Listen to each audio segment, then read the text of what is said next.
Di awal film, diperlihatkan seorang cowok biasa-biasa aja bernama Chan Hong yang lagi siap-siap mau berangkat sekolah. Pokoknya, hidup si Chan Hong ini flat banget gitu, men. Kayak kurang ada gregetnya gitu lah. Bahkan di sekolah aja, dia dapat julukan ninja karena saking sulitnya ngerasain hawa keberadaannya. Udah kayak demit aja nih kampret. Nah, di sekolah, Chan Hong lihat seorang dede gemes menawan hati bernama Seyun yang udah dia taksir sejak dari rahim emaknya. Tapi ya karena saking slownya, Chan Hong nggak berani buat nyatain perasaannya dan cuma diem-diem curi-curi pandang doang gitu. Selain itu, di sekolahnya juga ada seorang murid berandal, sebut aja Doyo, yang selalu ngebully para murid-murid lemah. Dan karena Chan Hong selalu gemeteran kalau ngeliat Doyo, dia jadi lebih milih diem daripada harus berurusan sama Kang Bully. Di samping itu, Chan Hong juga punya sahabat tampan bernama Kyung Pyo yang senantiasa menemaninya dimanapun dia berada.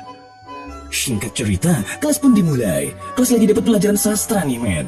Dan abis ngejelasin di depan, Pak Guru ngasih tugas bikin karya puisi ke semua murid tuh. Alhasil, Chan Hong sama Kyung Pyo mulai panik dong. Sampai tiba-tiba Kyung Pyo punya ide buat nyalin lirik salah satu lagu baru biar tugasnya cepet kelar. Menurut Kyung Pyo, gurunya pasti nggak bakal tahu, soalnya yang dia tulis kan lirik lagu modern. Tentu aja, Chan Hong jadi ikut-ikutan tuh. Nah, karena terlalu berisik ya kan, Kyung Pyo disamperin Pak Guru dan puisinya langsung dirampas gitu. Namun begitu habis dibaca, 어항 속에 갇힌 고기들보다 어쩌면 내가 좀 더 솔직해서 마음에 든다. 통과. jam istirahat nih men. Saat itu, Seyun terlihat sedang memandang sayu ke arah atap gedung sekolah. Namun, dia segera cabut begitu ngeliat Chan Hong sama Kyung Pyo lagi jalan ke arah dia. Karena itulah, Kyung Pyo jadi curiga. Dia mulai nyeritain sebuah rumor ke Chan Hong tentang siswi bernama Sojung yang mengakhiri hidupnya dengan terjun bebas dari atas gedung setahun yang lalu. Dimana Chan Hong nggak tahu kejadian itu karena di saat yang bersamaan, Chan Hong juga mengalami sebuah insiden. Selain itu, Kyung Pyo juga ngejelasin kalau di sekolah mereka sempat beredar rumor di mana sebelum Sojung meninggoy, dia pernah ikut kencan buta di sebuah aplikasi namun dibantah oleh pihak kepolisian. Karena menurut mereka, insiden itu disebabkan oleh rasa depresi Dek Sojung sendiri yang semakin tertekan karena nilainya yang memburuk. Namun anehnya, hingga saat ini, pihak kepolisian belum berhasil menemukan HP Sojung, men. Dan lucunya, Kyung Pyo tiba-tiba punya dugaan kalau dulu Dek Sojung sama Dek Seyun ini punya hubungan yang gak biasa gitu. Nggak denger itu, Chan Hong pun langsung kebakaran jenggot, men. 야, 자가 와 여자를 만나고 그리고 니도 왜 흥분하고 지랄? Nah, pas di kantin, lah kedua tralala ngeliat Dek Seyun lagi duduk berdua dengan seorang dede imut yang bernama Mira, men. Karena itulah, Kyung Pyo jadi semakin yakin kalau Dek Seyun pasti jeruk makan jeruk. Apalagi, setahu Kyung Pyo, Dek Seyun belum pernah sama sekali jalan sama cowok. Dan di saat dugaan-dugaan liarnya mulai meluap tak beraturan, tiba-tiba... 채민아 왜? 쳐다보지 마라. 본 거 아니야? 변태는 너가 아니고. 사이코 변태 새끼. 잘 가. Gak lama, salah satu teman kelas mereka nongol buat manggil Chan Hong karena dicariin sama Pak Guru Sastra. Tentu aja, Chan Hong langsung keluar keringat dingin, soalnya dia ngira kalau udah ketahuan puisinya itu cuma ngeciplak lirik lagu. Tapi mau gak mau, Chan Hong tetap menghadap ke Pak Guru di ruangannya. Namun siapa sangka, bukannya dimarahin, Pak Guru malah muji-muji dia, men. Soalnya beliau sangat bangga ngebaca puisi karya Chan Hong. Karena itu, Pak Guru pun langsung nunjuk dia jadi perwakilan sekolah untuk mengikuti kontes kesenian yang salah satu cabang lombanya adalah puisi. Panik gak? Panik gak? Panik dong, masa enggak? Wong aslinya dia sama sekali gak bisa bikin puisi. Dan begitu Chan Hong keluar dari ruangan guru, dia langsung kena sarkas tuh dari Kyung Pyo yang udah nungguin di luar. Nah, karena rasa cemas Chan Hong semakin tak tertahankan, dia pun berniat ngaku ke Pak Guru kalau dia benar-benar gak bisa bikin puisi dan puisinya itu cuma ciplakan doang. Ya denger itu, tentu aja Kyung Pyo langsung nyegah dong. Soalnya kalau Chan Hong ngaku, Kyung Pyo pasti juga bakal kena masalah. Sampai pas di tengah percakapan mereka, tiba-tiba seorang emak-emak boys muncul dan langsung nemuin guru sastra sambil ngenalin diri kalau dia adalah wali dari murid yang bernama Don Hyuk. Seketika, Kyung Pyo pun langsung shock main ngedenger itu. Dia lalu ngejelasin ke Chan Hong kalau Don Hyuk adalah seorang murid berandalan dari SMA sebelah yang terkenal sangat kejam dan dingin karena bisa ngalahin 10 orang sendirian. Tapi karena hal itu, Don Hyuk jadi dipenjara dan dikeluarin dari sekolahnya. Nah, saat itu, Kyung Pyo jadi menduga-duga kalau Don Hyuk pasti bakal pindah ke sekolah mereka. Karena itu, Kyung Pyo pun ngingetin Chan Hong agar ntar jangan pernah berurusan sama tuh anak. Keesokan harinya, Chan Hong kembali menemui guru sastra dengan maksud untuk membatalkan mengikuti kontes seni dengan alasan dia punya acara keluarga yang sangat penting. Tapi, guru sastra itu langsung minta nomor telepon orang tua Chan Hong demi meminta izin agar Chan Hong tetap ikut kontes. Nggak denger itu, Chan Hong pun berkata jujur men, kalau sebenarnya dia nggak siap ikut kontes itu.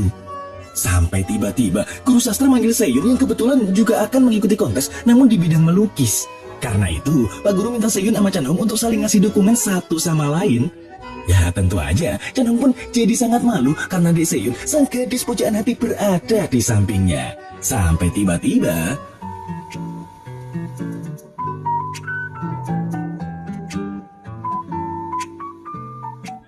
alah, pakai sok-sokan malu. Cih. Malam harinya, Chan Hong mulai terlihat serius belajar bikin puisi, men. Tentu aja, ngeliat itu, sang ibu malah bingung. Karena kemarin-kemarin, anak kampanye itu nggak pernah mau belajar. Namun yang gak diketahui sang emak, Chan Hong ngelakuin itu semua adalah demi ngedeketin Dek Seyun, men. Singkat cerita, hari perlombaan pun tiba. Chan Hong pergi ke lokasi janjian buat ngumpul. Tapi, pas udah nyampe, lah kok dia ngeliat Dek Seyun lagi nyepet santuy, men.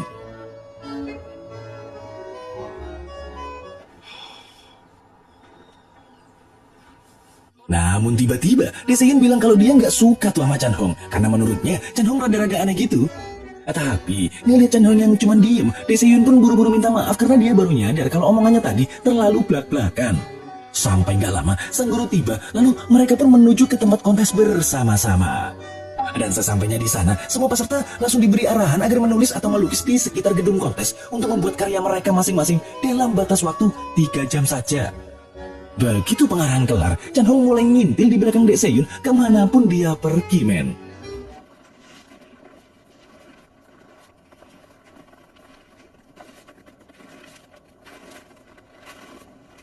Tapi sayangnya, pas sampai di suatu tempat, Seyun yang tahu kalau Chan Hong ngikutin dia pun akhirnya kesel dan malah mainan salju buat ngehibur diri. Lah kok malah main bareng tuh mereka? Sampai gak lama, Chan Hong ingetin kalau mereka cuma dikasih waktu 3 jam buat bikin karya seni mereka.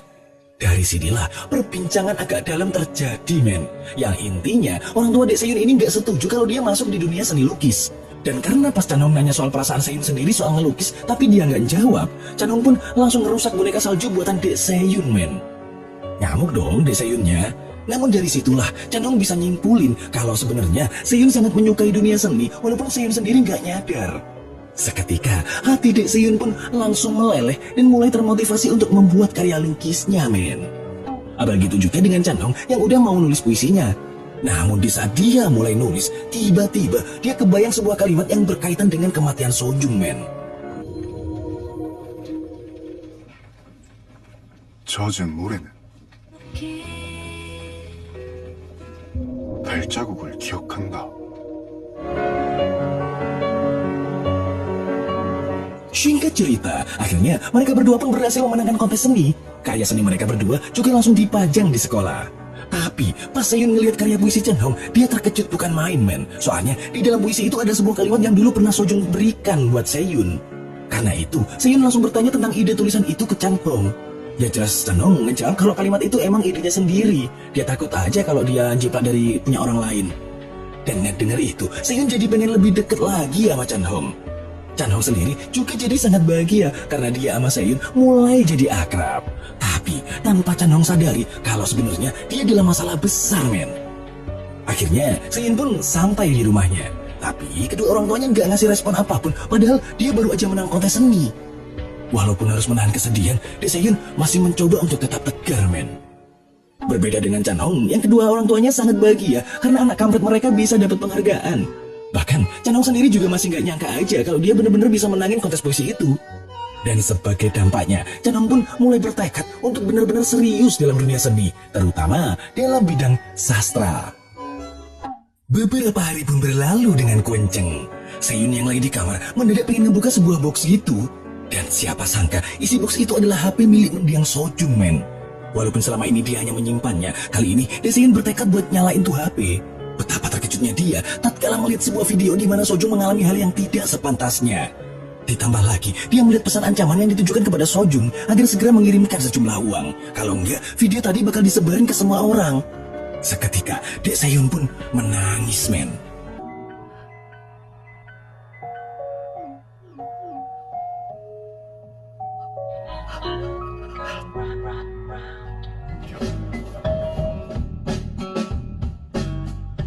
Keesokan harinya, Chan Hong dan Kyung Pyo yang baru sampai sekolah dikejutkan dengan kedatangan Donjuk yang ternyata beneran pindah ke sekolah mereka. Lihat itu, feeling Kyungpyo mengisyaratkan kalau bakal terjadi sesuatu yang buruk di kelas mereka. Dan bener aja men, pas di kelas, si Doyok lagi kusuk-kusuknya ngebully Kipli tuh. Dan begitu puas, si Doyok tiba-tiba nyamperin Chanhong sambil nendang meja. Sampai tiba-tiba... 내 자리인 것 같은데? 고작 한 살 위면서 형대접 할 생각하지 마라. Tapi karena Donyuk nggak pengen bikin keributan di hari pertamanya sekolah, dia pun milih cabut dari situ. Dan begitu Donyuk nggak ada, Doyok mendadak ngajak Chanhong ke kantin men. Dan anehnya, Doyok tiba-tiba baik dengan ngasih setumpuk cemilan rasa micin ke Chanhong. Faktanya, emang ada udang di balik batu men. Si Doyok ngelakuin itu demi ngebujuk Chanhong agar ngenalin dia ke Dek Seyun, sekaligus ngatur biar bisa kencan gitu. Soalnya dia tahu kalau Chanhong deket banget sama Seyun gara-gara lomba kemarin. Jadi meskipun gak rela, Chanhong masih terlalu takut buat nolak. Dan mau gak mau harus nurutin kemauan Doyok. Nah, sepulang sekolah, Daeseyun ngajak si Chanhong ngafi tipis-tipis buat curhat nih ceritanya. Di sini, Daeseyun ngaku kalau dia sebenarnya mengetahui sesuatu di balik insiden Sojung, tapi bingung harus gimana. Dia udah capek aja terus-menerus menutup mata dan gak ngelakuin apapun. Makanya dia butuh saran dari Chanhong.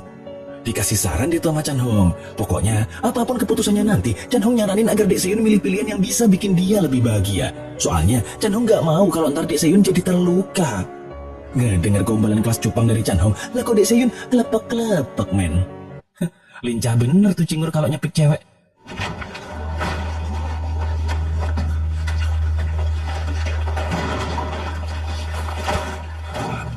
야, 내가 좋아 보이냐?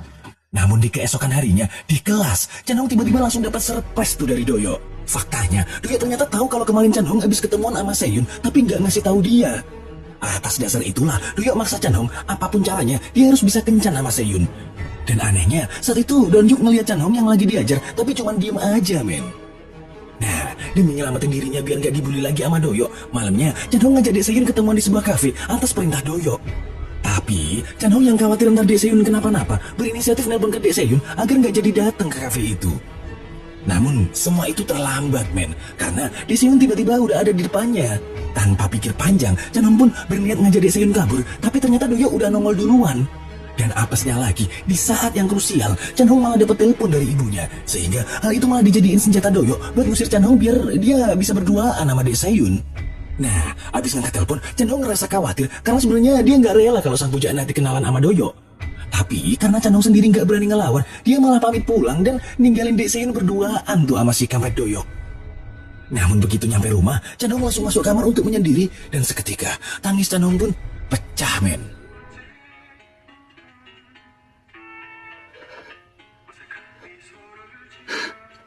Keesokan harinya di sekolah, Chanhong sama Daeseyun kini terlihat saling jaga jarak, kayak belum pernah kenal gitu. Sementara Donyuk yang jalan melewati lorong sekolah mendadak langkahnya terhenti pas ngelihat puisi Chanhong. Donyuk ngelihat sebuah kalimat yang ngingetin tentang Sojung. Terungkaplah kalau Donyuk ini adalah pacar Sojung men. Dan sebelum Sojung mengakhiri hidupnya, dia sempat ngirim kalimat itu ke Donyuk. Karena itulah tanpa menunda lagi, Donyuk pun langsung cabut nyariin Chanhong. Namun apesnya, saat itu Chanhong sedang dibully Doyok karena kencannya sama Seyun kemarin gak sesuai yang diharapkan. 이 새끼 끝까지 거짓말하네. 빨리 앉아나? Untungnya, Donyuk segera datang, terus minta waktu bentar ke Doyok buat ngobrol dikit sama Chanhong. Begitu cuma berdua, Donyuk langsung nanyain soal kalimat di puisi Chanhong. Tapi, karena terlalu takut, Chanhong ngejawab kalau itu adalah idenya sendiri. Donyuk percaya sih, dan sebelum pergi, dia juga bilang ke Chanhong kalau butuh bantuannya, dia harus meneriakkan sebuah kata yang udah mereka sepakati sebagai kode minta tolong. Cuman, hal itu nggak gratis, dan suatu saat Chanhong harus ngebayar jasanya itu. Nah, begitu Donyuk cabut, Chanhong langsung dibantai lagi tuh sama Doyok. Sampai tiba-tiba... 날씨 좀 맞았네.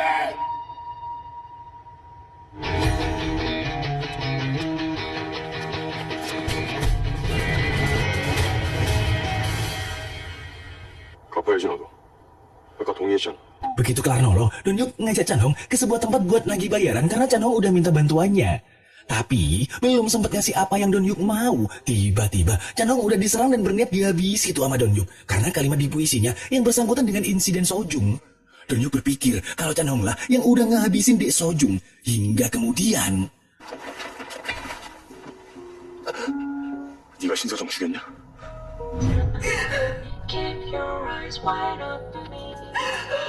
우리들의 봄이 시작됐다.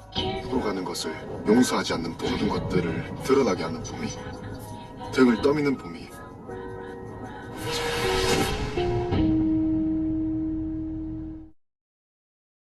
Oke, geser sejenak. Kali ini kita diperkenalkan dengan sosok wanita yang bernama Jo Pyong atau panggil aja Tante.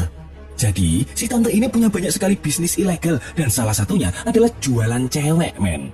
Saat itu, dia berniat untuk menyuap salah satu anggota dewan politisi agar dia bisa dicalonkan untuk menjadi wali kota. Tapi, anggota dewan itu juga minta imbalan ke Tante agar nyari seorang cowok dengan bermodalkan email yang bernama Mitra. Nah, balik ke sekolah. Anehnya, Chan Hong terlihat baik-baik aja, men. Dan ternyata pas Don Yuk mau ngejatuhin dia dari atap gedung tadi, Chan Hong bilang kalau dia cuma ngedengar kalimat itu diucapin sama Sojung dikala masih hidup. Dan karena tahu kalau di bawah aman, abis ngancem, Don Yuk langsung ngelemparin Chan Hong biar dia ketakutan doang. Meskipun selamat, saat ini Chan Hong makin gak tenang, men. Gimana enggak, wong yang ngegangguin hidupnya kini jadi 2 orang. Nah, sepulang sekolah, Don Yuk ngajak Chan Hong ke rumahnya. Dan faktanya, tujuan Don Yuk ngajak Chan Hong ke sana adalah untuk menginterogasi karena Don Yuk ingin menggali lebih dalam tentang kematian pacarnya itu.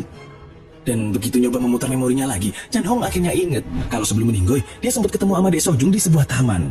Dan saat itu, Chan Hong juga melihat kalau Sojung lagi bawa HP dengan gantungan kunci Iron Man. Cuman, dia udah nggak inget apa-apa lagi setelah itu. Soalnya, gak lama habis kejadian itu, dia juga mengalami kecelakaan yang bikin beberapa ingatannya hilang. Nah, tepat di saat Chan Hong mau keluar karena nggak mau terlibat masalah itu, tiba-tiba Don Yuk nyusul dan ngehentiin dia, men. Don Yuk ngejelasin semuanya terkait kalimat yang ditulis dalam puisi Chan Hong itu, sekaligus curhat seberapa besar usahanya buat mengungkap misteri di balik insiden yang menimpa Dek Sojung. Dan karena Don Yuk berpikir kalau Chan Hong tahu di mana HP itu, dia ngajuin tawaran menarik nih ke Chan Hong. Jadi, kalau Chan Hong mau ngasih tahu semua ingatannya tentang Sojung, Don Yuk berjanji bakal siap ngelindungin dia dari siapapun yang ngeganggu. Ya, walaupun sempat bimbang karena tawaran yang sangat menarik, pada akhirnya Chan Hong tetap nolak. Soalnya dia nggak mau terlibat dalam masalah itu. Sementara di kamar, Seyun tiba-tiba teringat masa lalunya bersama Sojung, men. Yang mana dulu sebelum Sojung meninggoy, dia sempat ketemu Sojung yang sedang berusaha ngeyakinin dia agar nggak percaya dengan semua gosip yang beredar di sekolah. Tapi karena ngerasa kalau Seyun sahabatnya sendiri nggak percaya sama dia pun mutusin pergi dengan membawa kecewa, men. Sampai gak lama, insiden Sojung yang mengakhiri hidupnya pun terjadi. Dan di hari itu, ternyata Sojung sempat ninggalin HP-nya di loker Seyun. Ngeliat itu, tentu aja Seyun terkejut dong. Soalnya, HP itu adalah barang bukti yang sedang dicari-cari semua orang. Dan kini, Seyun bener-bener ngerasa bersalah, karena dulu dia nggak percaya sama Sojung. Lalu tiba-tiba, ada notif tuh di HP Sojung. Dan begitu dicek, ternyata ada chat dari orang yang gak dikenal yang berisi iklan website kencan online gitu. Karena kepo ya kan, Seyun pun ngeklik link itu, tapi itu website nggak bisa dibuka. Dan siapa sangka, ternyata chat itu dari Sampil, salah satu anak buah tante tadi, men. Jadi, saat ini tante dibantu anak buahnya itu untuk mencari keberadaan HP Sojung. Sedangkan tanpa Seyun sadari, gara-gara ngeklik link tadi, dia udah ngasih lokasi HP itu ke mereka, dan tante pun segera nyuruh anak buahnya buat ngambil tuh HP. Soalnya dia tahu kalau di dalam HP itu, Sojung sempat ngerekam video si tante yang sedang menjalankan bisnis ilegalnya. Makanya, tante nggak mau nanti gara-gara tuh video, rencananya bisa amburadul. 고앙큼한 게 그 와중에 그걸 찍을 줄 누가 알았겠냐? 시장 빨리 처리하겠습니다. 확실히 어떻게 성립하는지에 대해서 오늘 공부해보도록 하겠습니다. Keesokan harinya, pas di kelas, Chan Hong gak fokus sama pelajaran dan dia ngeliatin Seyun yang lagi pelajaran olahraga, men. Saat itu, Chan Hong menyesali semua perbuatan yang dia lakukan ke Seyun kemarin. Chan Hong sangat ngerasa bersalah karena udah ngejebak Seyun. Karena itu, pas lagi di kantin, Chan Hong yang berpapasan dengan Seyun pun langsung membuang wajahnya dan gak berani menatap Seyun. Ngelihat itu, Seyun pun hanya bisa diem, terus cabut gitu aja. Di hari berikutnya, Chan Hong dan Kyung Pyo mulai mencari HP Sojung yang hilang. Mereka nggak tahu kalau sebenarnya HP itu udah dibawa Seyun. Di tengah pencarian itu, Kyung Pyo bercerita kalau dia pernah nemu puntung rokok yang dibuang sama seseorang yang telah menabrak Chang Hon. Kejadian itu juga bertepatan dengan hari kematian Sojung. Karena itu, Kyung Pyo beranggapan kalau orang itu pasti ada kaitannya dengan insiden Sojung. Lalu tanpa disadari, Don Yuk datang dari arah belakang dan mendengar semua cerita Kyung Pyo itu, men. Oleh karenanya, Don Yuk pun meminta Kyung Pyo untuk kembali menceritakan kejadian itu secara detail. Dan karena ketakutan, akhirnya Kyung Pyo pun menceritakannya kalau puntung rokok yang dia temukan itu memiliki gambar yang unik, yaitu gambar kristal salju. Kemudian mereka pun berpindah ke sebuah kafe untuk membahas tentang insiden Sojung. Tapi Chan Hong tetap gak mau terlibat dan dia juga bilang kalau dia gak mengingat kejadian itu. Lalu setelah pulang dari kafe, Kyung Pyo mencoba untuk menghipnotis Chan Hong agar kembali teringat dengan kejadian saat bertemu dengan Sojung sebelum dia meninggoy.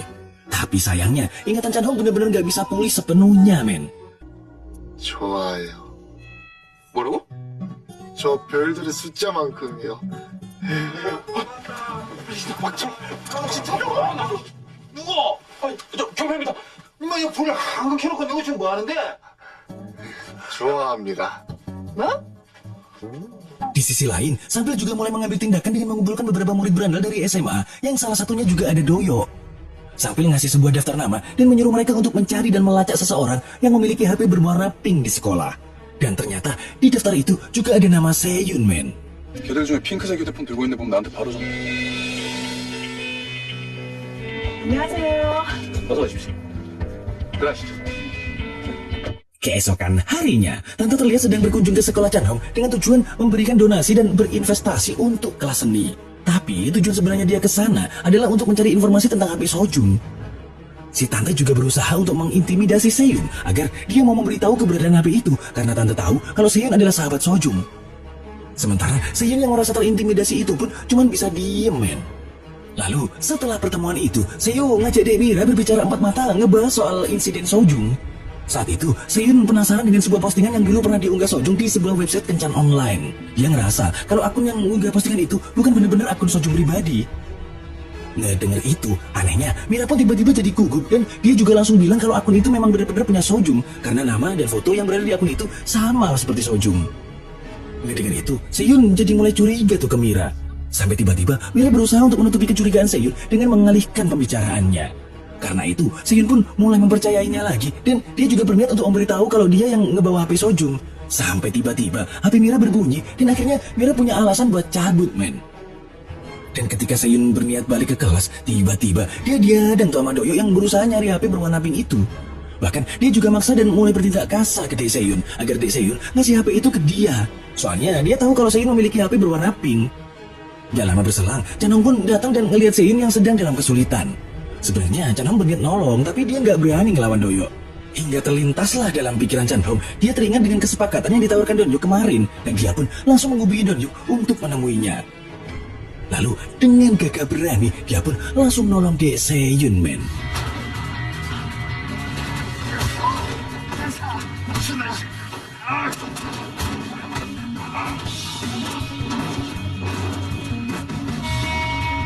지금 이 시간부터 범죄 두 사람 건드리면 Habis perkelahian yang cukup hebat itu, Donyu membawa Chan Hong ke UKS untuk mengobati luka-lukanya. Terus Chan Hong nanya, gimana sih cara ngelawan rasa takut? Tentu aja, Donyu pun langsung ngasih saran ke Chan Hong kalau dia harus jujur sama diri sendiri dan gak malu buat ngakuin kalau sebenarnya dia adalah seorang pengecut. Kalau dia udah ngelakuin itu, dia pasti bakal bisa bangkit. Donyu juga nyaranin agar Chan Hong kembali kepada Seyun dan segera mengungkapin perasaannya. Karena kalau enggak, Seyun gak bakal pernah tahu gimana perasaan Chan Hong. Malamnya, pas Donyu berjalan pulang, tiba-tiba dia kembali teringat dengan pertengkarannya sama Sojung. Saat itu, Donyu cuma pengen minta penjelasan dari Sojung tentang gosip yang beredar di sekolah. Tapi Sojung gak mau ngejelasin dan malah mutusin Donyu. Padahal saat itu Donyu sangat percaya sama dia. Karena itulah Donyu sangat menyesal, bahkan sampai sekarang, men.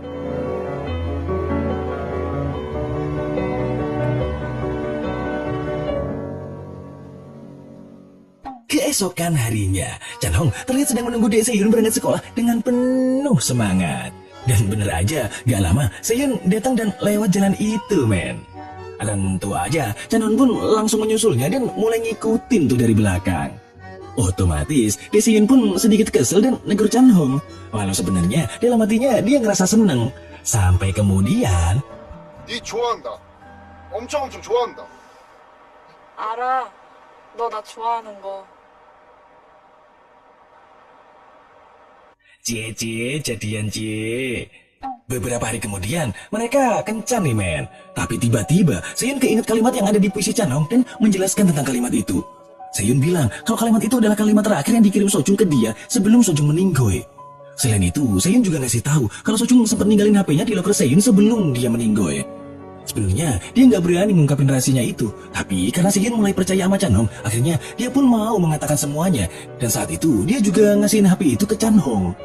Dan sesampainya di rumah, Chan Hong langsung ngasih tahu Kyung Pyo tentang HP itu, men. Tapi Kyung Pyo malah ketakutan dan berniat ngasih HP itu ke Donyu biar semua masalah cepat kelar. Tapi Chan Hong berusaha ngentiin Kyung Pyo karena Chan Hong takut kalau nanti Seyun dapat masalah. Apesnya lagi, saat itu Don Hyuk juga balik menghubungi Chan Hong buat ngebahas tentang kontrak yang akan mereka sepakati. Seketika, Kyung Pyo pun ketakutan dan berniat ninggalin Chan Hong, men.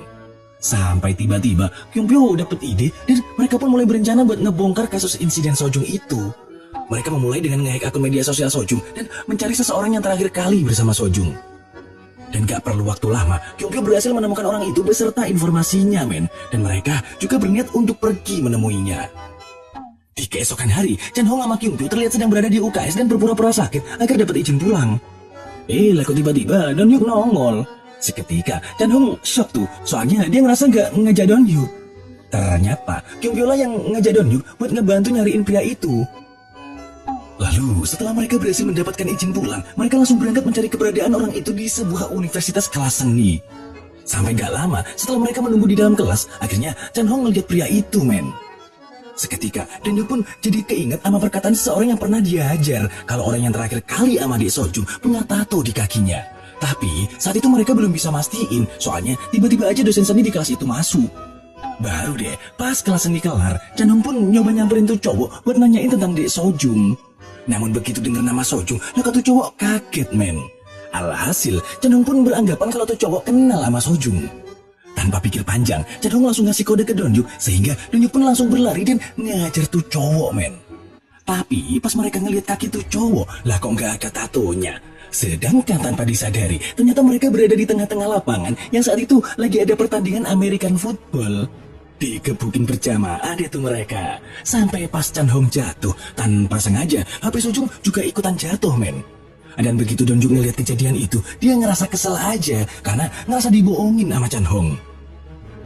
Di sisi lain, Demira yang lagi asyik chattingan sama teman medsosnya tiba-tiba dikejutkan dengan sebuah pesan dari seseorang yang bernama Mitra, yang isinya adalah sebuah tuduhan jika Mira lah yang ngebunuh Sojung. Kali ini kita dibawa kembali ke masa Don Hyuk sedang berada di penjara, men. Saat itu dia lagi dijenguk sahabatnya yang ternyata dia adalah Sangpil yang sekarang jadi anak buah si tante. Di situ, Sangpil ngasih tahu Don Hyuk mengenai postingan Sojung yang seolah menjual diri di website kencan online. Tapi, Don Hyuk gak percaya gitu aja, karena dia tahu kalau di Sojung gak mungkin ngelakuin hal kayak gitu. Namun sebagai sahabat, Sangpil nyoba ngeyakinin kalau postingan itu benar-benar ditulis Sojung sendiri. Terus bilang kalau Sojung bukan cewek baik-baik. Nah, denger itu, Don Hyuk pun naik pitam sampai hampir ngegibeng Sangpil, tapi dipisah sama petugas jaga. Dan mulai saat itulah, persahabatan mereka telah rusak, bahkan mulai bermusuhan, men. Balik ke masa kini, Don Hyuk sama Chan Hong lagi di kantor polisi karena abis dilaporin cowok yang abis mereka pukuli. Gak lama, orang tua Chan Hong datang dan langsung syok tuh ngeliat muka anaknya yang penuh liku-liku. Tentu aja, Don Hyuk pun segera minta maaf ke orang tua Chan Hong karena menyadari kalau semua itu adalah kesalahan dia. Jadi, walaupun Chan Hong sama sekali gak bersalah, tapi dia mau menanggung semuanya dan meminta ortunya buat menjamin Don Hyuk. Dan begitu bebas, mereka pulang nih. Tapi di tengah perjalanan, ortu Chan Hong nyuruh Don Hyuk nginep di rumahnya, soalnya udah larut malam. Bahkan pas udah di rumah, Don Hyuk disambut sama ortu Chan Hong dengan sangat hangat, men. 놀러 오니라 덕분에 호강 좀 하기로. 왜? 국물 좋네. 살아있네 오여사. Kelar makan, Chan Hong yang kelihatan gak begitu suka dengan adanya Don Hyuk di rumahnya pun buru-buru ke toilet buat curhat ke Kyung Pyo lewat chat gitu. Karena faktanya, Kyung Pyo berhasil kabur pas Don Hyuk sama Chan Hong dibawa ke kantor polisi, dan hal itu tentu aja bikin Chan Hong kesel karena Kyung Pyo nggak nolongin dia. Namun begitu Chan Hong balik ke kamar, tiba-tiba Don Hyuk langsung memberondong dengan ribuan pertanyaan karena dia kesel udah dibohongin perihal HP Sojung. Dijelasin dia tuh sama Chan Hong kalau HP itu dia dapat dari Dek Seyun, di mana waktu itu Sojung sengaja naruh HP-nya di loker Seyun sebelum dia meninggoy. Nah, dengan itu, ekspresi Don Hyuk pun langsung berubah 177 derajat dan gak jadi marah sama Chan Hong. Bahkan, dia malah ngerasa kasihan tuh sama Dek Seyun. Soalnya, dia berpikir pasti saat ini Dek Seyun ngerasa disalahkan karena bawa HP Dek Sojung. Besoknya, Don Hyuk sama Chan Hong lagi ikut pelajaran sastra lagi nih ceritanya.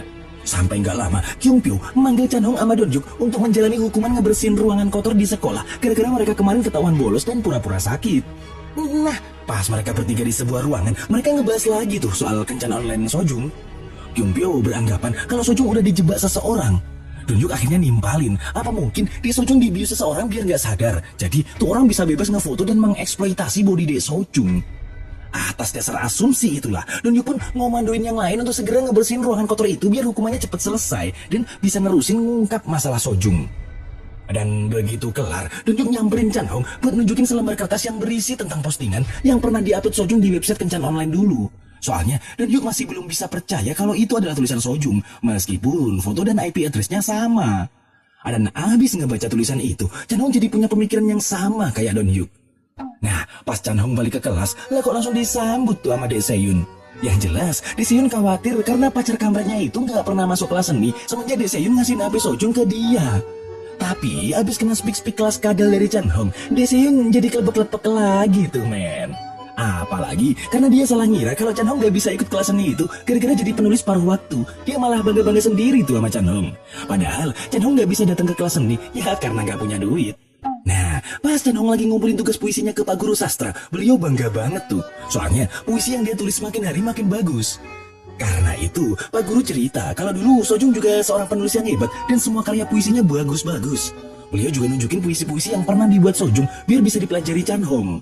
Dan malamnya, Chan Hong pun ngebaca puisi-puisi Sojung sampai kemudian dia menyadari kalau ada yang aneh dari puisi yang ditulis Sojung. Seketika, Chan Hong pun langsung bergegas pergi ke rumah Donhyuk. Dan sesampainya di sana, dia langsung ngasih tahu Donhyuk kalau postingan yang diupload Sojung di website Kencan Online itu ternyata emang bukan tulisan Sojung sendiri. Dijelasin dia tuh sama Chan Hong, sekaligus nyocokin tulisan yang ada di postingan itu sama puisi yang ditulis Sojung. Dan ternyata emang banyak sekali perbedaan di antara tulisan itu, men. Dan oleh karenanya, Chan Hong pun jadi semakin yakin kalau postingan itu emang bukan tulisan Sojung, tapi tulisan orang lain. Dalam momen itu, Chan Hong juga ngasih salah satu puisi karya Sojung ke Donhyuk agar dia baca. Karena Chan Hong tahu kalau puisi itu nyeritain tentang Donhyuk. Lalu sebelum Donhyuk ngebaca puisi itu, dia nyuruh Chan Hong nunggu di luar. Dan begitu Donhyuk ngebaca, tangis pun pecah, men.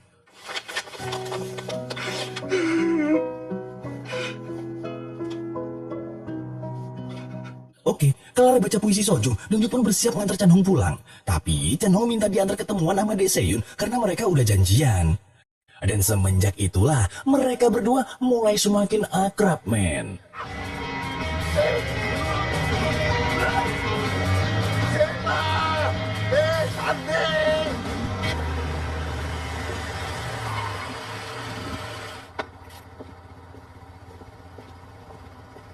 Nah, begitu Donhyuk pergi, Chan Hong sama Se-yoon mulai jalan nih ceritanya. Ngobrol tipis-tipis lah ya, sambil dibumbuin gombalan-gombalan dari Chan Hong. Lah kok tiba-tiba dari arah belakang, mobil ayah Se-yoon nongol, men. Seketika, pasangan muda-mudi ini pun nyari tempat ngumpet dan malah berujung indah-indahan, men.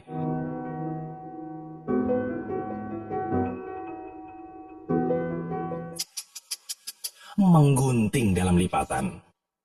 Keesokan harinya di sekolah, Donhyuk sama Chan Hong ngebahas lagi soal siapa yang sengaja nulis postingan itu pakai nama akun Sojung. Di sini, Chan Hong beranggapan kalau seseorang itu adalah salah satu murid di sekolahnya. Soalnya, dalam postingan itu ada petunjuk yang mengarah ke murid-murid di sekolah mereka. Karena itulah, mereka pun berencana untuk segera mengungkap pelaku itu. Dan sebagai langkah awal, mereka menemui guru sastra untuk meminjam kumpulan puisi lama dari kelas mereka, men. Tapi nggak diizinin tuh sama Pak Guru, soalnya berkas puisi-puisi itu adalah dokumen rahasia. Tentu aja, Donhyuk pun langsung beradaptasi dari situasi dengan ngalihin perhatian Pak Guru agar Chan Hong bisa ngambil puisi-puisi itu. Awalnya usaha itu hampir gagal karena Pak Guru mulai curiga. Namun untungnya dengan kerjasama yang epik, misi mereka pun sukses.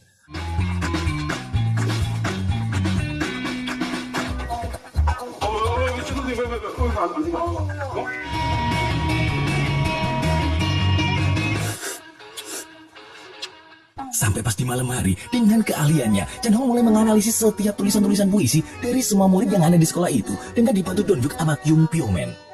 Hingga sampailah pada momen di mana dia mulai curiga dengan tulisan Mira. Karena di setiap kalimat yang Mira tulis sama seperti kalimat yang ada di dalam postingan Kencan Online malam itu, men. Nah, suatu ketika karena udah janjian, Chan Hong kencan ya sama Dae Se-yoon. Dalam momen itu, dia berniat menanyakan soal Mira ke Dae Se-yoon. Namun, karena Se-yoon bilang kalau dia sama Mira udah jarang berkomunikasi dan mulai terlihat renggang, Chan Hong pun mengurungkan niatnya dan lebih milih menikmati waktu berduanya bersama sang pujaan hati. Hingga akhirnya...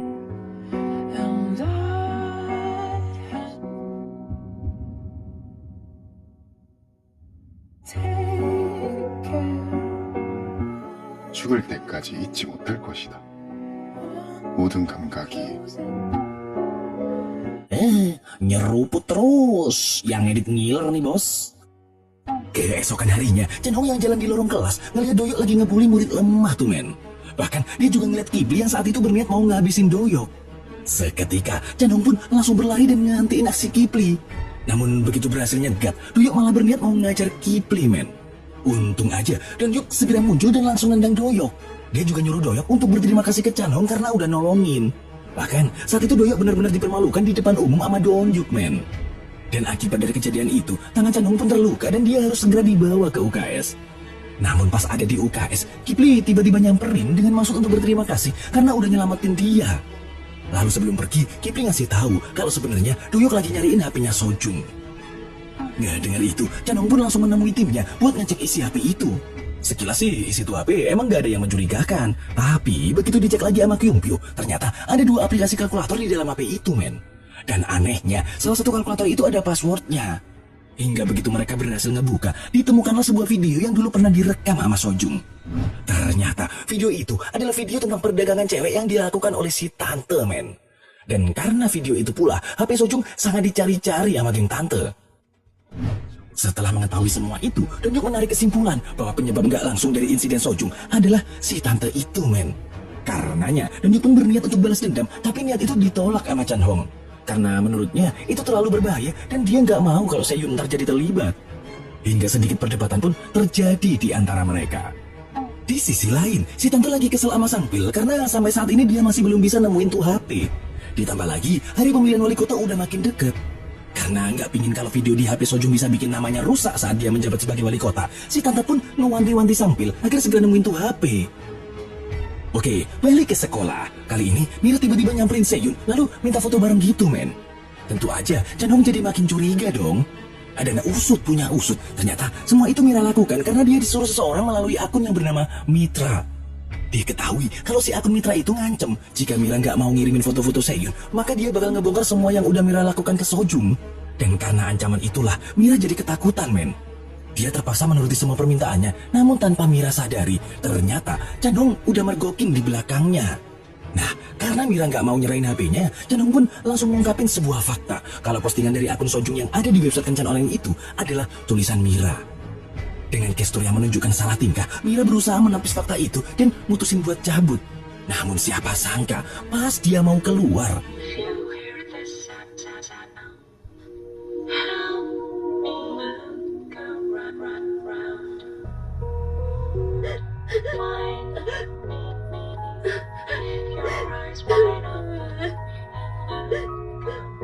malam harinya, Seyun sama Chan Hong ngobrol 2 mulut di sebuah kafe nih ceritanya. Tapi bukannya mesra-mesrahan, Seyun malah ngajuin banyak komplain ke Chan Hong karena banyak yang udah dirahasiain dari dia, termasuk soal Mira. Dan karena saat itu Mira juga susah dihubungi, Seyun pun makin tambah bete dan langsung cabut ninggalin Chan Hong. Sampai tiba-tiba dia dapat telepon dari rumah sakit yang ngasih tahu kalau Dek Mira lagi dirawat di sana, men. Siapa sangka, ternyata saat itu Mira mencoba mengakhiri hidupnya, namun masih berhasil diselamatkan dan kondisinya pun kini mulai membaik dengan ditemani Dek Seyun. Di situ, Mira mulai mengungkapkan semuanya kalau dia sebenarnya cuma pengen dapat perhatian dari Seyun. Jadi, semenjak Seyun sahabatan sama Sojung, Mira ngerasa kalau dia nggak pernah dianggap sama Seyun. Karena itulah, Mira mulai bikin gosip agar Sojung dijauhi semua teman-temannya di sekolah. Mira sendiri nggak tahu bakal jadi kayak gini. Dan sekarang, Mira hanya bisa menyesali semua perbuatannya, men. Di sisi lain, Doyok pergi ke sebuah dermaga karena dia sempat dapat informasi dari Kipli kalau Doyok selalu melakukan pertemuan dengan geng tante setiap hari Rabu malam di tempat itu, men.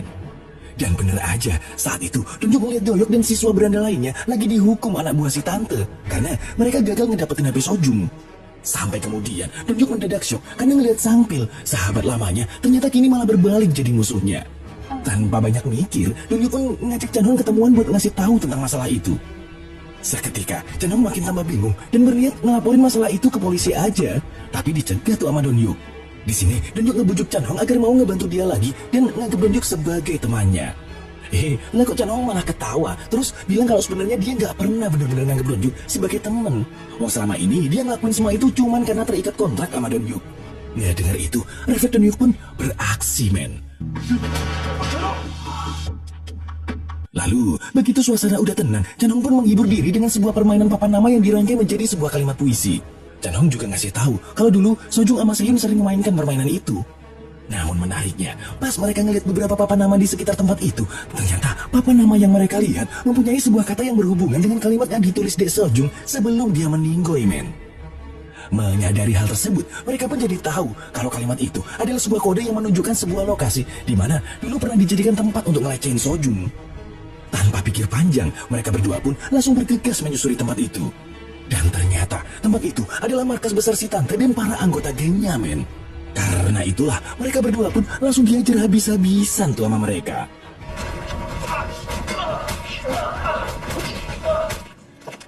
Dan begitu mereka berdua diserahkan ke hadapan tante, dia pun berterima kasih ke mereka berdua karena udah mau datang ke tempatnya dengan inisiatif mereka sendiri. Tanpa banyak basa-basi lagi, si tante langsung nanyain keberadaan HP Sojung. Chanhong sebenarnya udah berniat mau ngasih tahu, tapi lagi-lagi dicegah sama Donhyuk, men. Tentu aja si tante jadi kesel dan berniat mau ngabisin Donhyuk. Sampai tiba-tiba tante teringat sama Seyun yang ternyata Dek Seyun juga udah disekap sama anggota gengnya, men. Dengan Dek Seyun sebagai senjatanya, tante pun ngancem mereka kalau mereka nggak mau ngasihin tuh HP, dia bakal ngabisin mereka berdua terus ngejual Dek Seyun sebagai pemuas para hidung belang. Tapi kalau mereka nyerahin tuh HP, tante janji bakal langsung ngebebasin mereka. Nah, dikala kebimbangan melanda, tiba-tiba Donhyuk melihat sosok Dek Sojung yang lagi minta tolong ke dia, men. Dan karena nggak ada pilihan lagi, akhirnya Donhyuk sendiri yang ngasih tahu keberadaan tuh HP ke si tante. Ngedenger itu, tante pun langsung memerintahkan Sampil pergi ke rumah Donhyuk untuk mengambil HP itu. Sesampainya di sana, Sampil langsung ngebuka brankas Donhyuk yang ternyata isinya nggak cuma HP itu doang, men. Tapi Sampil juga ngeliat foto kebersamaannya dengan Donhyuk dulu. Seketika, perasaan Sampil pun berkecamuk karena rasa bersalahnya udah mengkhianati sahabatnya sendiri. Di sisi lain, Kyungkyo lagi nyoba ngehibur Dek Mira, walaupun kenyataannya dia masih terlihat sangat depresi dan ngerasa sangat bersalah atas semua perbuatannya. Saat itu, Kyungkyo nggak henti-hentinya ngasih semangat biar Mira bisa hidup normal kayak dulu lagi. Dan dalam momen itu, Kyungkyo pun menguatkan tekad untuk mengungkapkan isi hatinya ke Dek Mira. Namun anehnya, gara-gara dengar ungkapan isi hati Kyungkyo, Dek Mira kini jadi mau bicara lagi, men. 나 너 좋아해. 진심이야. 미라. 조금만 더 잘생기지. 어떡해. 어떻게. 얘가 아까부터 전화를 안 받는다. Sampai tiba-tiba aja, Kyungkyo dapat kabar dari ibu Chanhong kalau Chanhong menghilang dan gak bisa dihubungi. Seketika itu juga, Kyungkyo pun langsung bergegas untuk mencari keberadaan Chanhong. Oke, balik ke Chanhong. Akhirnya, si tante udah berhasil ngedapetin HP yang selama ini dia cari-cari. Dia pun langsung nyuruh anak buahnya buat ngehancurin tuh HP, hingga akhirnya dia bisa sangat lega karena barang bukti kejahatannya kini udah musnah. Namun siapa sangka, gak kayak penjahat-penjahat pada umumnya, si tante ini ternyata menepati janjinya dan langsung membebaskan mereka, men. Nah, pas lagi jalan keluar, lah kok mereka papasan sama anak buah si tante tuh. Dan tanpa sengaja, saat itu Donhyuk melihat salah satu anggota geng itu punya tato di kakinya. Seketika, Donhyuk pun langsung berlari ngajar tuh cowok karena dia ingat sama ciri-ciri orang yang terakhir kali ketemu sama Sojung. Namun apesnya, pas Donhyuk ngajar tuh cowok, para anggota yang lain mendadak muncul hingga pergedebukan timpang sebelah pun tak terhindari.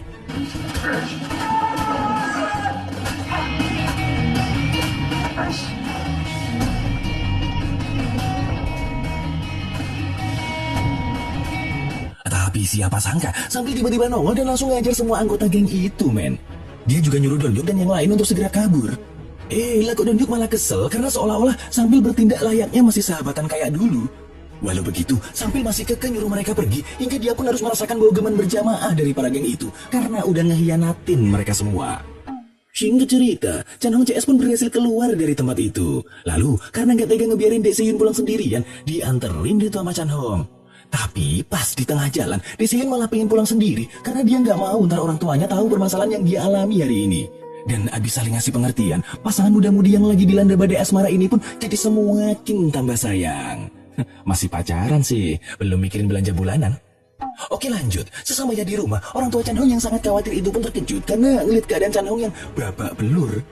Kedua orang tuanya ngira kalau itu adalah perbuatan Donhyuk dan mereka berniat mau bikin perhitungan. Tentu aja, Chanhong pun buru-buru ngejelasin kalau ini bukan perbuatan Donhyuk. Tapi karena ortunya masih ngeyel, dengan segenap keberanian, Chanhong negesin ke ayahnya agar gak ikut campur dalam masalahnya itu. Soalnya ada hal yang emang gak bisa dia jelasin dan harus tetap dirahasiakan. Seketika, kedua orang tuanya pun hanya bisa terdiam, men. Keesokan harinya, mereka semua pun kembali sekolah seperti biasa. Dan sepulang sekolah, Chan Hong sama Kyung Pyo berniat nge-game ke warnet buat refreshing gitu lah ya. Namun siapa sangka, tiba-tiba petugas kepolisian nangkap Kyung Pyo yang tentu aja bikin dia jadi kebingungan. Oh, dia nggak ngerasa ngelakuin kesalahan apapun. Ngeliat itu, Chan Hong pun berusaha buat nahan, tapi apalah daya, petugas tetap ngebawa Kyung Pyo, men. Nah, sesampainya di kantor polisi, ternyata Kyung Pyo dapat tuduhan atas akun palsu yang dia buat di sosial media. Ya, walaupun Kyung Pyo udah ngejelasin kalau semua itu cuma kesalahpahaman, petugas tetap gak mau tahu dan nganggap kalau Kyung Pyo udah melanggar hukum. Bahkan, petugas itu malah menuduh Kyung Pyo adalah orang yang udah bikin Sojung meninggoy, sekaligus sang pemilik akun yang bernama Mitra. Begitu Kyung Pyo dibawa masuk ke dalam sel, semua teman-temannya akhirnya ngejenguk, men. Namun anehnya, si Kyung Pyo ini tetap merasa tenang walaupun udah dituduh sebagai pemilik akun Mitra. Bahkan dia malah pamer ke teman-temannya itu kalau dia sama Dek Mira udah jadian. Efek udah lama ngejomblo kali ya. 딴 애들 직접 못 되게 우리 사겨.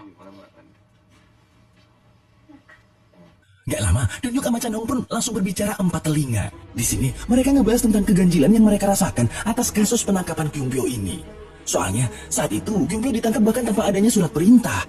Hal ini menunjukkan kalau pihak kepolisian sangat yakin jika Kyung Pyo adalah pelaku sebenarnya. Tentu aja, Chan Hong langsung ngebantah karena dia sangat tahu kalau Kyung Pyo nggak bersalah. Atas dasar itulah, mereka berdua pun bertekad untuk mencari dan membongkar siapa pelaku yang sebenarnya. Dan usut punya usut, ternyata si Tante lah dalam dibalik kasus penangkapan Kyung Pyo itu, men. Saat itu, Tante minta agar Kyung Pyo segera dipindahin ke kantor polisi pusat, karena sebenarnya dia takut kalau Donhyuk dan teman-temannya berhasil mengungkap kebenarannya, yang nantinya malah bakal jadi bumerang bagi dia.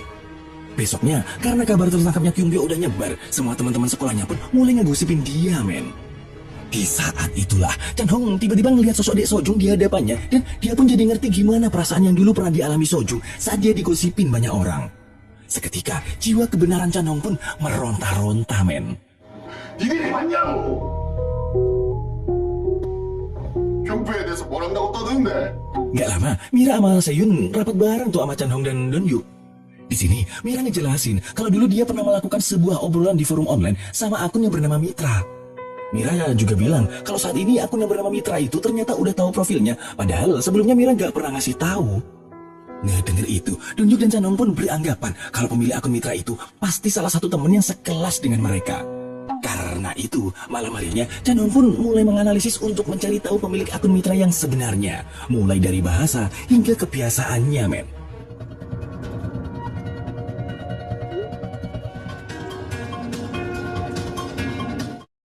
Keesokan paginya, sebelum berangkat sekolah, Seyun menyempatkan diri untuk berziarah ke makam Sojung. Namun saat berada di sana, dia ngerasa kalau ada seseorang yang ngikutin gitu. Nah, karena penasaran, Seyun pun langsung berbalik mengikuti seseorang tersebut secara diam-diam, men. Lah kok malah ketahuan dan pria itu juga langsung ngancam Seyun. Dan siapa sangka, ternyata pria itu adalah Kipli, teman sekelas mereka sendiri.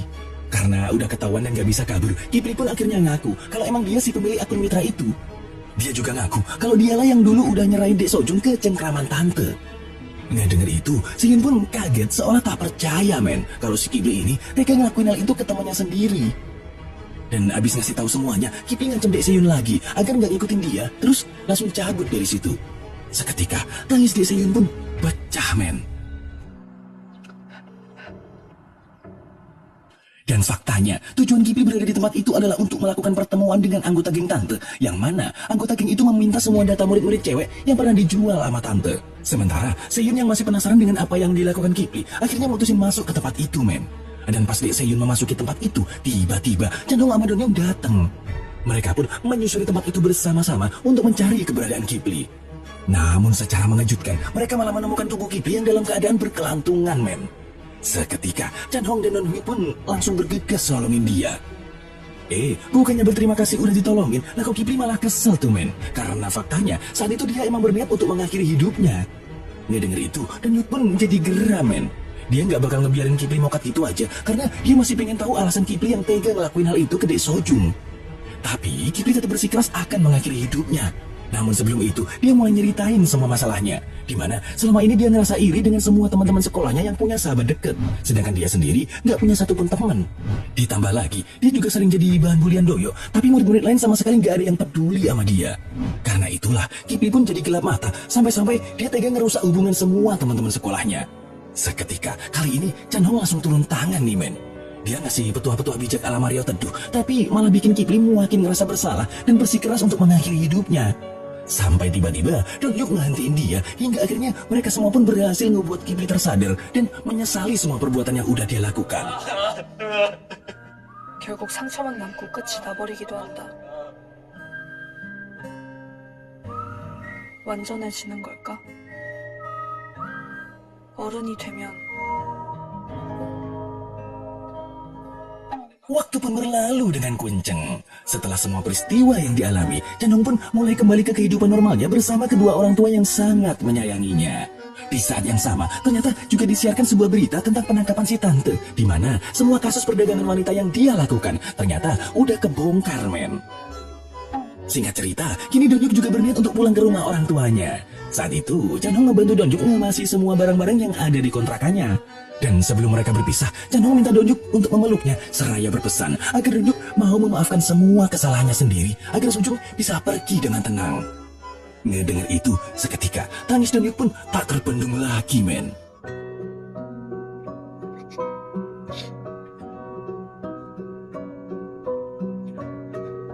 Beberapa waktu kemudian, Dongyuk lagi ngejenguk sahabat lamanya, yaitu Sangpil, di penjara, men. Ternyata saat itu mereka udah sahabatan lagi seperti sedia kala, hingga kemudian